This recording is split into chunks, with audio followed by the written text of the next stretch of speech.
Hi everyone, welcome to my channel where we calculate some fairly difficult integrals and other things. Today's integral is rather difficult, although the techniques involved are not very rare. The main problem is that to calculate it, you have to be prepared to test a hypothesis for a long time without any guarantee that it will work.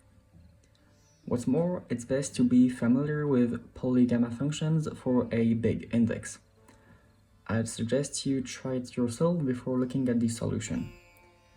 If you're having trouble seeing the solution, here are two clues. Firstly, Leibniz rule won't help you here.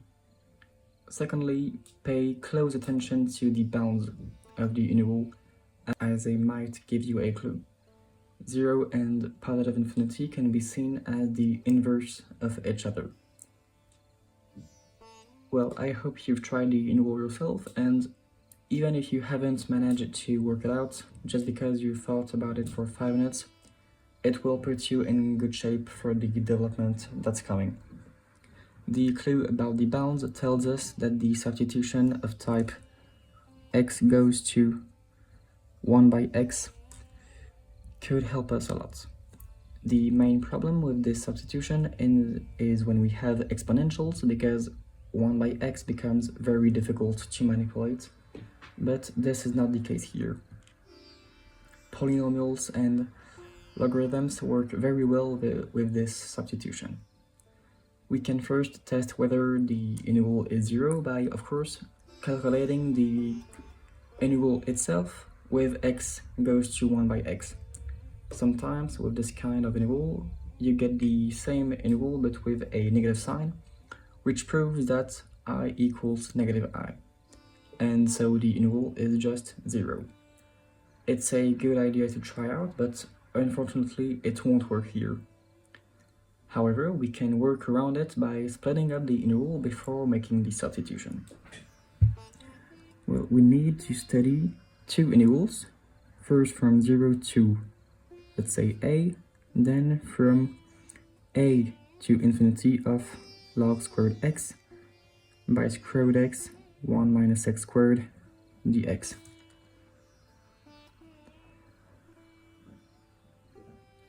We need to choose a so that it fits well with x goes to 1 by x. If we choose a equals 1, and each integral, one of the bounds is unchanged, so this is often the value to choose for splitting, because as you see, a equals 1 by a. So let's try out the splitting from 0 to 1 and then from 1 to infinity.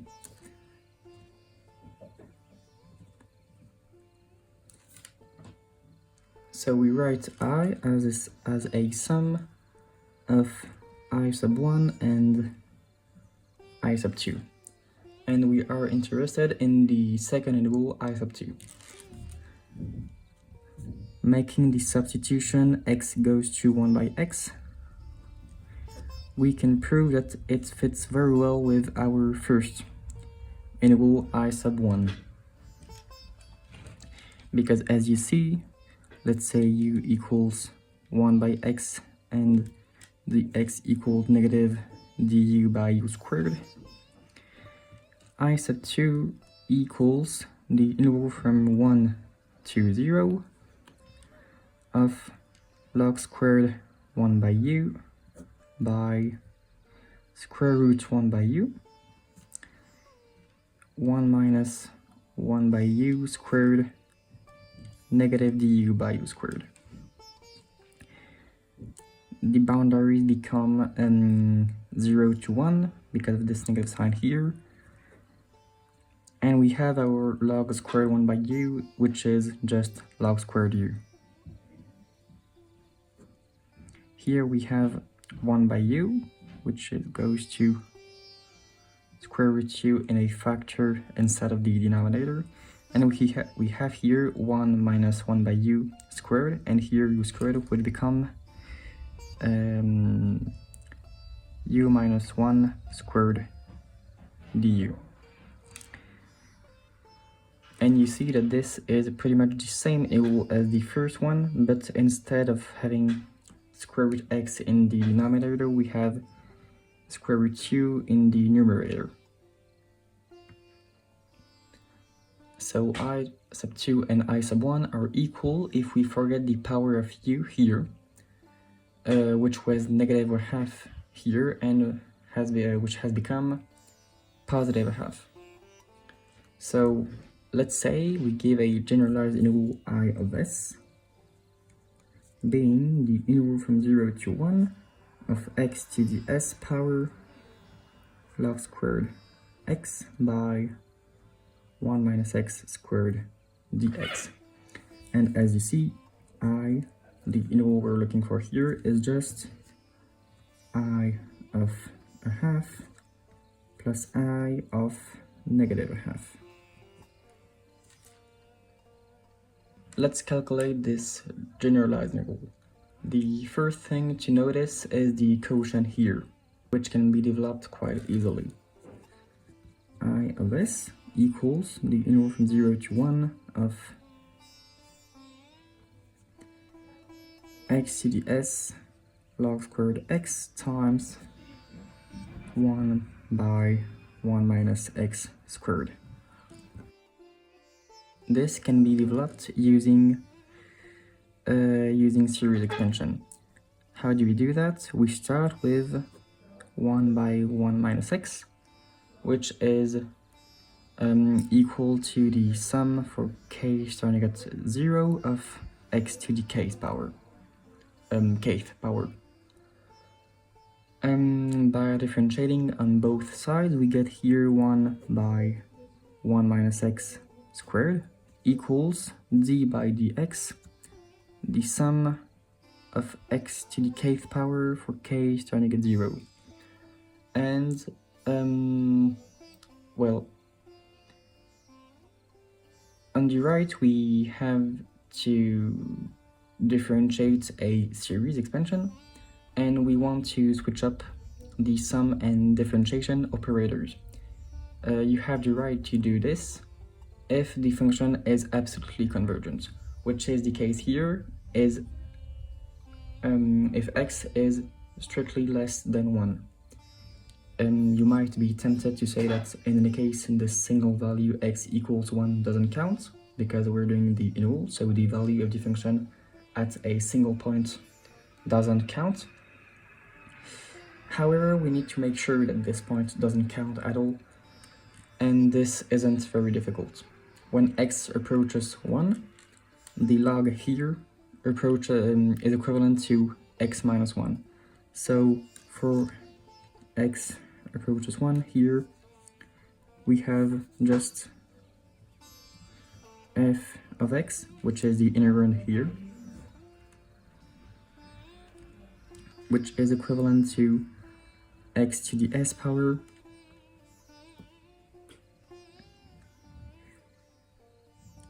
x minus 1 squared times 1 by 1 minus x squared, which is x to the s power.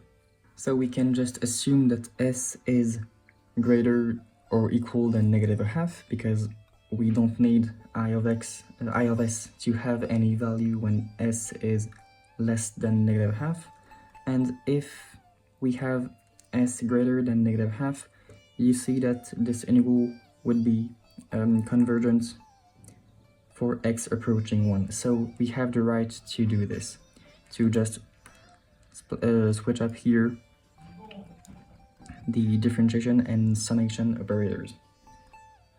So now we differentiate term by term, and we get the sum for k starting at 0 of k times x to the k minus 1 power. You can see that k starts at 0, so the term at k equals 0 is just 0, so we could simply forget about it. But I'm going to keep it though, because it might come in handy later. So we have the integral of x to the s power, and the integral from 0 to 1 of x to the s power log squared x, summation k starting at 0, k x to the k minus 1 power dx.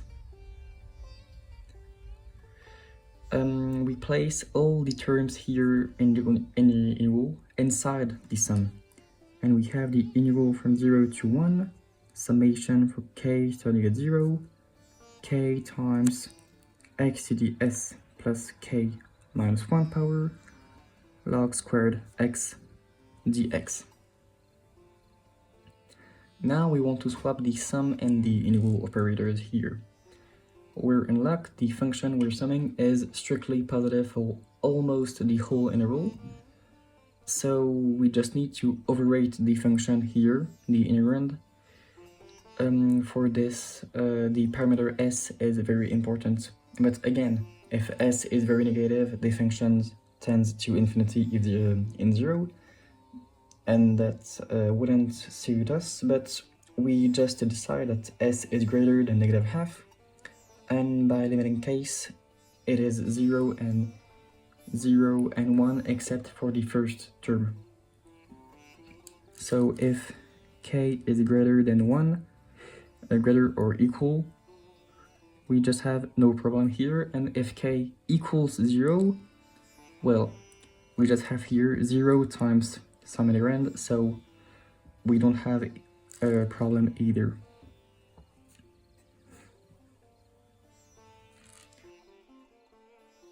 So we can just switch up here integrand, integral and summation operators. So I of s equals the sum for k starting at 0, integral from 0 to 1, the k is outside of the integral, it's much better this way, and we have the integral of x to the s plus k minus 1 power log squared x dx. We can do so because for k starting at 1, the function is continuous and is equal to 0 and 0 and 1. So we can just overrate the function here.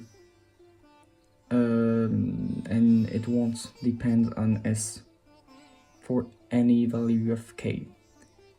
The bounds and the structure of the function tell us that the gamma function is hidden behind this integral.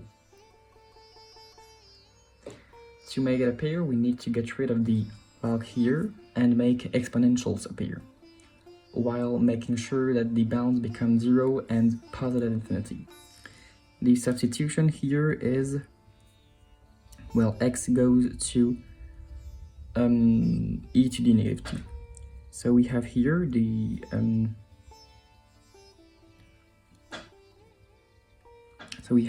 integral we're looking for, the integral inside of the sum, which is the integral from 0 to 1 of x to the s plus k minus 1 power log squared x dx. And we let t being equal to negative log x, and then the x equals negative e to the negative t dt. So we have the integral from, well, when x approaches 0, t approaches negative log 0, which is positive infinity, and in 1, t approaches 0.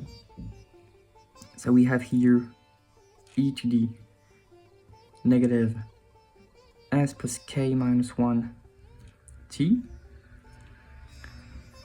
to the second power, and here we have negative e to the negative t dt.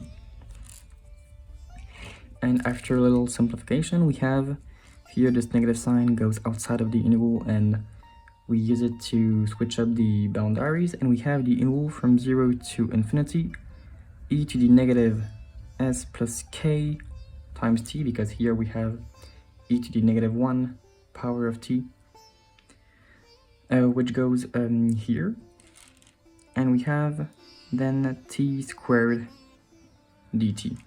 By slightly rearranging our integral, we have the sum k starting at 0 of k times integral from 0 to infinity of e to the negative s plus k times t squared dt. we need to linearize the power in the exponential here, and to do so we let u being equal to s plus k times t. Then dt equals du by s plus k, and the boundaries remain unchanged with our substitution. So I of s equals the sum for k starting at 0 of k times the integral from 0 to infinity of e to the negative u power, and here we have t squared, which is u by s plus k squared, and here this dt becomes du by s plus k. So we take the s plus k factor outside of the integral, inside of the sum, and we have the sum for k starting at 0 of k by s plus k cubed times the integral from 0 to infinity of e to the negative u power u squared du. And this term is independent of k and s, so we can just take it outside of the sum, and this is nothing but gamma of 3, which is just 2. So I of s is nothing but twice the sum for k starting at 0 of k divided by s plus k cubed. The problem with the denominator is easily solved by linking the sum to the polygamma functions. The polygamma functions is defined this way. Polygamma for m of z is nothing but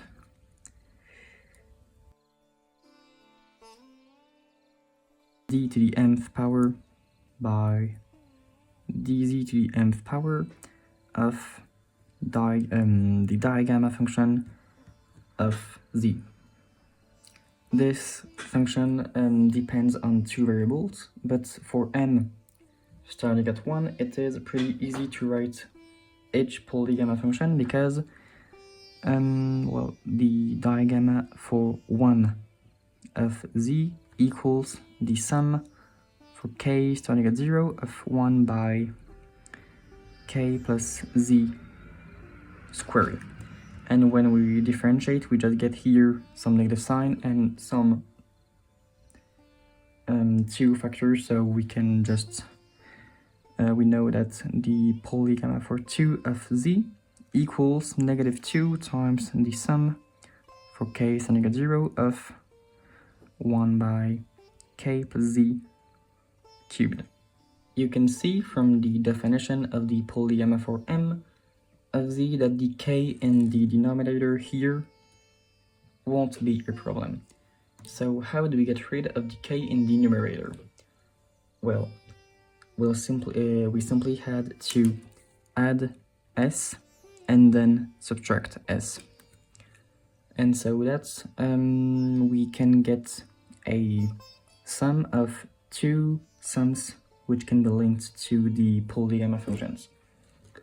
So I of s equals twice the sum for k starting at 0 of 1 by k plus s squared minus 2s times the sum for k starting at 0 of 1 by s plus k cubed.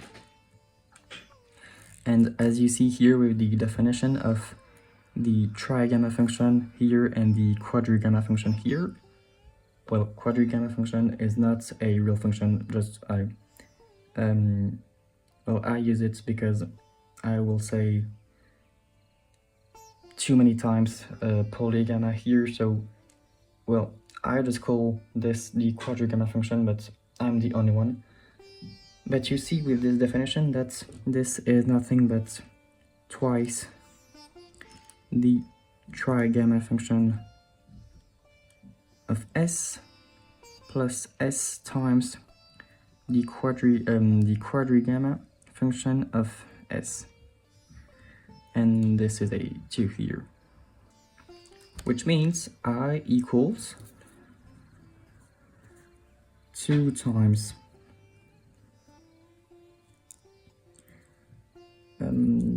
trigamma of a half plus trigamma of negative half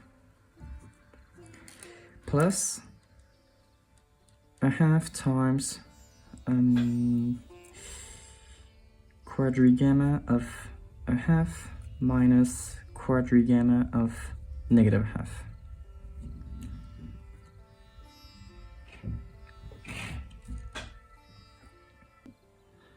We could develop all this using the exact values of trigamma and quadrigamma, which are easily calculated in 1/2 and negative a half using Riemann's zeta function. However, we're going to use a very handy cheat code to save time because, as you know, time watch is everything. We start with the very famous Euler reflection formula for the gamma function, which says that gamma theta gamma 1 minus theta equals pi cosecant pi theta. This formula can be developed with logs, and by differentiating we find a very interesting relation between digamma theta and digamma 1 minus theta. But this is not the formula we need. We're looking for a way to link polygamma A and polygamma negative A here. And this formula, in this formula, we need gamma theta times gamma negative theta. So how do we do this? Well, we use just the definition of the gamma function, which uses the fact that gamma 1 plus z equals z gamma z. So we just divide here both sides by negative theta, and we get gamma theta times gamma negative theta equals negative pi times cosecant pi theta by theta. Taking the log, we get log gamma theta plus log gamma negative theta equals log negative pi plus log cosecant pi theta minus log theta. We differentiate, we get digamma theta minus digamma negative theta equals, here log negative pi is a constant term. We get here cotangent, I guess, positive cotangent. No, I was wrong. Okay, we get here negative pi cotangent pi theta, and here we get negative 1 over theta. We differentiate again, trigamma theta plus trigamma negative theta equals pi squared over sine squared pi theta plus 1 by theta squared.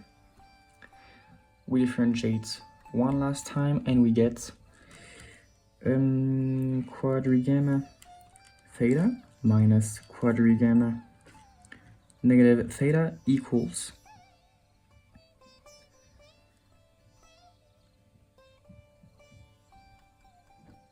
well, I made a little mistake here. No, I didn't make a mistake, I don't know. I made a mistake somewhere, I don't know where. No, nothing wrong, okay. So we get negative 2 pi cubed cosine pi theta by sine cubed pi theta minus 2 by theta cubed. We take the value we need here, theta equals a half and theta equals again a half, and so that we can calculate our I annual, and we get here exactly what we need. We get 2 times pi squared by sine squared pi halves plus 1 by a quarter. And here we have plus a half times here negative 2 pi cubed cosine pi halves by sine cubed pi halves minus 2 by 1/8.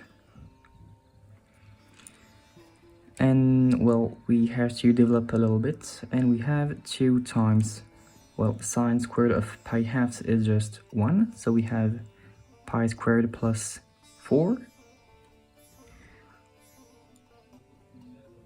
Here cosine pi halves is just 0, and this is a real number different of 0, so this goes to 0, and this is just negative 16. So we have plus, nope, minus 8, because 1/2 times negative 16. So here we see that this 8 and this 8 cancel out each other, and we're left only with 2 pi squared,